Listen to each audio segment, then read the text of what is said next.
Hi out there in the YouTube. It's me again, the Puzzle Master. And I was thinking, I'm like, what should I do my next video on? And then it hit me. I'm like, I love astrology.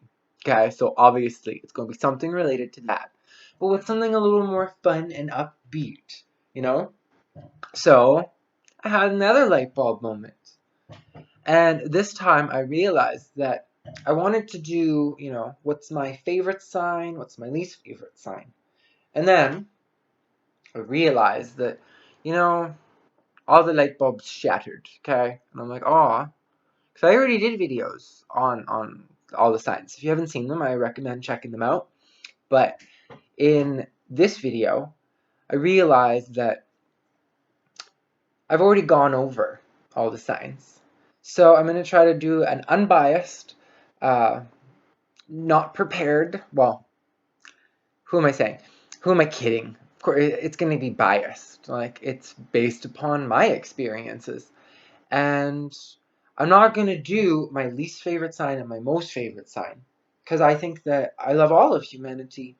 And that everyone who's had different character traits instilled in them, it's important to have a respect for that. But at the same time, to be aware of the differences. So I thought I would do the worst trait and the best trait of each sign. That way it'd be fair. Okay, so we'll start with Aries. We'll go in the circle. Always starts with Aries, always ends with Pisces. Okay, don't mix and match the order. Sorry, Pisces, you're last. You're 12th. Okay, so, and that's how I'm doing the order. Okay, so Aries people ruled by Mars. Their best trait, their determinedness. Like they rise. Like they might seem sad or whatever, but they'll get over it. And they have that strength, like that divine drive. Their worst trait or most irritating thing um, is that they think everyone's in their way and that they're right. They're number one because they are number one, and yeah, that can be really irritating. Like they tend to not be so, all encompassing and not to say they aren't, but those are the two good and bad traits. Then for Taurus, really good trait, beauty. They're ruled by Venus, the god of love, and they're an earth sign, so they love gardening and plants, and they're very tactile, very physical. So like all the kinky and or kissing and whatever, that can be rather intense and enduring because they're the bull. And so yeah, that's positive. Negative, it's fixed sign.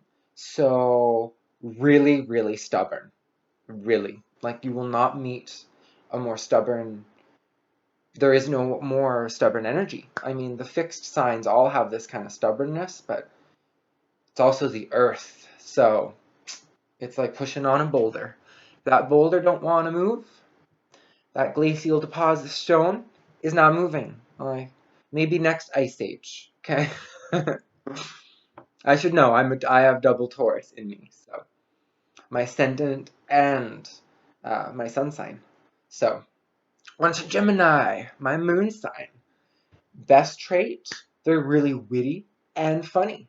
Cause I'm a Gemini moon, aren't I witty and funny? And negative trait, bipolar and all over the place. So I can be really, really happy and then really sad. Or really, really angry and then really happy. Like I can be friggin' all over the place and yeah, it's electric. Alright.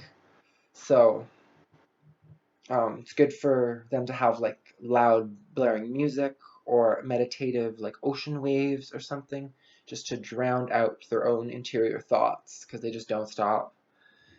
And that can be really irritating, especially, well, that's if from a moon sign, but if it's on their sun sign, then they would project that. So they might be a little too chatty. I guess I gave them two. Oh well. And the next sign after Gemini, we have Cancer. So the crab. One of their best qualities is that they're the best uh, caregiver. They're the best nurturer. They're the divine mother. They are ruled by the moon, and the moon is the divine mother. So it's all about nurturing and caring and watching a seed grow and flourish and fruition of this beautiful flower. And you know, they have that ability of nurturing and caring unlike any other. Negative trait, really cry baby boo hoo. You better like stock up on the tissue boxes, because these people, you might run out of tissue boxes. You think you have an unlimited supply hidden away, but trust me, like, emotional baggage, it's pretty extreme with these people. Even though they're the best caregivers ever. They know how to nurture and love and show kindness and compassion to others. But yeah, they can't seem to nurture their own uh, sorrows away. And then after Cancer, then we have Leo. And Leo is ruled by the sun. So they have that everything revolves around me attitude, which is a positive trait, makes them very great leaders. They want to be leaders, so let them lead. And really irritating trait, because they always want to be leaders, you're always subordinate to them. You think you want to be equals. No, not with the sun. Like, whatever your ruling planet is, it's not the sun. So, I mean, not that they like will say that or anything, but that's it in a nutshell. And then after Leo, the sun, Virgo, the harvest. And in Virgo, their most admirable quality or best quality will be their intelligence. They are so smart, really witty, ruled by Mercury, just like Gemini, except they're like a mature version where they have all of that crazy creative energy of Mercury, but it's in an earth sign, not in the air. It's in an earth sign. And they're all about health, and they use that knowledge to really like improve themselves. And now here's on to the irritating thing, is they also use that to improve everybody else. And they criticize. Like, Virgo is the critique of the zodiac. So everything is not to their liking. I mean, everything. Like, it's all wrong. Like, and it might be thousands of years before it's appropriate, because we're all too stupid. Like, but yeah, and then after Virgo, we have Libra, the scales. Their most admirable quality, I would say, is their charm. It's also ruled by Venus, so they're very kind and very loving, and their voice is typically very soothing, and they're the charmers of the zodiac. Now, like your knight in shining armor. Now, the negative trait. Um, they are so indecisive, and they don't know what they want. Like, they're the scales. So, and you might think that they're liars because they tell you one thing, but then they also think the other thing a little bit, but they only just would be agreeable with you. That's because Venus is all about having things go smoothly. And if that means sugar-coated lies, then they're only doing it to help you. So it's not, a bad thing. It's for your own benefit. But yeah, that's Libra, and then we have what comes after Libra? I'm brain farting. I want to say Scorpio. Okay, so we were talking about Scorpio and like the good traits and the bad traits. So we would start off by saying that because they are ruled by Mars, they have that warrior-like nature and can be very domineering and dominating and controlling. So that can be pretty shitty quality, right? Control freak. Uh, all you Scorpio people out there, like, control freaks, like, you totally manipulate situations to try to like make them advantageous to yourself, and like you make plans for people without even consulting them, and you're like, yeah, that's gonna happen, and then when it doesn't, you're like, fuck, like, because you were so 100% certain, like, because you're normally with the manipulating abilities, they often get their way. So they can be really surprised when they don't. A positive trait is, that same Mars energy, which gives them that all those negative qualities, can actually be quite advantageous in the boudoir, because Scorpio represents that dark sexual energy, which everyone has inside of themselves. But if it's your sun, your moon, or your ascendant, or you happen to have like a stellium or some major aspects going on in Scorpio, then it would have more influence to your life in that way. But it does affect everybody, like, not to say everyone else is asexual, like, it's just more hyped up. And then we move on to Sagittarius. So the archer. So right off the top, I can think about right already. I know, like in a nutshell, what's probably the best and the worst thing is their wisdom is their best quality. Um, they represent, like, the ninth house represents philosophy and like really deep learning, like spirituality and travel. So they're very worldly, very knowledgeable, and very, very wise. They're ruled by Jupiter, and Jupiter is the son of Saturn, and Saturn is all of time, right? So Jupiter has quite substantial power, but is still subdued to time. But yeah, so they have that wisdom, but then at the same time, if you look at the symbology of the centaur, it's half man, but it's half beast, okay? Like, hung like a horse, so to speak. And in their mind, they can have quite a darker element of sexual nature. And because of their higher wisdom, that will bother them immensely, but they'll just kind of have to take a chill pill because that's humanity. And everybody, nobody is perfect, and because they have such spiritual wisdom, usually that really bothers them. So, as an external perception of that, you might find them kind of pervy, like kind of perverted, but yeah, so that's good and bad quality for them. And then moving on to Capricorn, the hard ass of the zodiac. Capricorn, you know, is ruled with Saturn and their Earth. They're very, very practical, very concrete, or work-oriented with the Saturn element, because Saturn is the god of time, higher education, higher learning. Like, not what they would consider like juvenile kind of spiritual pursuits. They're here for the here and now, and they want to move up the ladder in life and have status.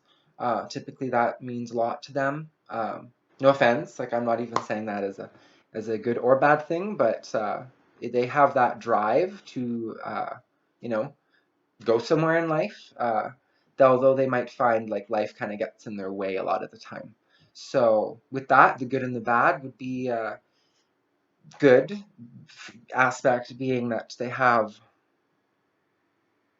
that endurance, that ability to, keep striving even when things kind of get them down. And yet,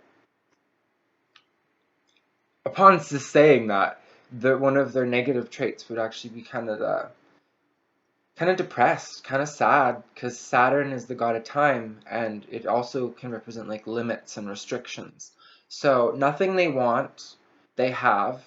They're true things that they want. It's all out of reach, because as soon as they make it to the next point, there is the next part to go, and that's, I'm sorry, but that's a life lesson for all you Capricorns, that the whole expression that like it's not the end of the road, it's the journey. Well, it's only the journey. There's no end to the road. Like in Maya and all that, you could go forever. So yeah, it's about the journey. So make the most of it, and don't be mopey or sad or depressed, because know that you have that drive and the ability. It's symbol like being the goat, often symbolized with a mermaid tail, or a fish tail, whatever, symbolizes as even in a goat, the ability to climb to very high places. But the mermaid's tail signifies that they can go to really dark places. So yeah, when they get flicked off the mountain, and then it's back to the beginning again. But yeah, so that's positive and negative for them. And what's the next one? Aquarius. So Aquarius, the weirdo of the zodiac, the quirky one that is the most different, I would say, compared to all of the other signs. Like they do have the most detached energy. So right off the hop, I'm gonna put that as the negative quality.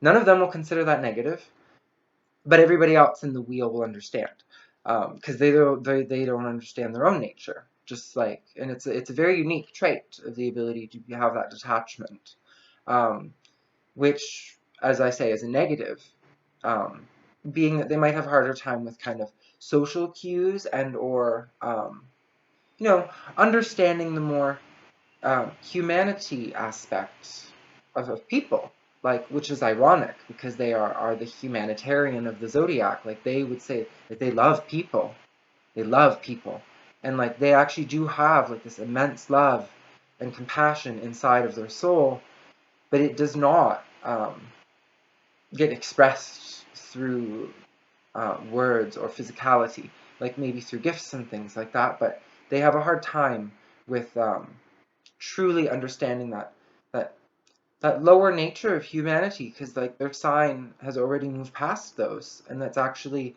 a good thing, which now I'm going to say as a quality of them is because of that detached nature, things don't typically get in their way. They don't get muddled in the murky water, and they don't get worried about, you know, the emotional dribble, like the stuff that really in the grand picture they know is insufficient, is not relevant, is completely obsolete, and that they know, because like the sign is actually symbolic of they know, or I know. So yeah, as a positive quality, they can be really knowledgeable because of their detached nature, and very wise because of Saturn's influence, but at the same time um, kind of unrelate. They can have a hard time relating with people, and all of the other signs. It's a very different energy vibration. So yeah. Then on to the last one, number 12, Pisces. So they have Jupiter and Neptune, known as their rulers. That represents, you know, the god of illusion and dreams, and you know, hidden treasures in the ocean, which it can symbolize that kind of romantics, like, you know, like the aura of, like, if there was two people at candlelit dinner, and there's, like, you know, smell of roses in the air and everything's nice in the mood. Well, that mood or that feeling, that is like the Neptunian energy. And then you got to throw Jupiter in there, which represents expansion and like wisdom and spirituality, but at the same time a joviality, or like a juvenile approach to life, a not so serious approach. And that can be, you know, all that kind of romantic stuff seems so ooh and good. But on the negative side, it's two fish swimming in opposite directions. And they know that, like, through Maya or whatever illusion that they paint with their dreams, that ultimately it just serves as snares in their consciousness, that they get drained really, really fast from being around people, and they typically need a lot of alone time just to recharge, really, because they get tired, and like like really drained from having to interact with people. So, you know, there's positive and negative for both in a nutshell. So that concludes the 12. And, you know, if this is the first time watching one of my astrology videos, you should go back in time to some of my earlier ones that I did. And, you know, because this one was just in a nutshell version. So, yeah, and give it a like and subscribe if you're new. And see you in future videos. Mwah, and bye for now.